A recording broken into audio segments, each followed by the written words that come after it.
எதுக்கு தாத்தா? இதோட இந்தா இதே ஓடி முடிச்சிட்டியா?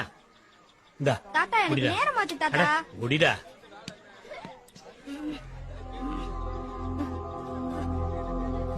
முடியல இப்படி தாண்டா தனித்தனியா இருக்கும்போது பட்டு பட்டு உடைச்சு போவாங்க.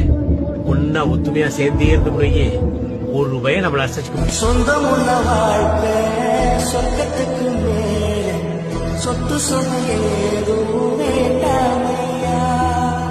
சொன்ன கதையில கேட்ட கதையில இந்த கதை போலவே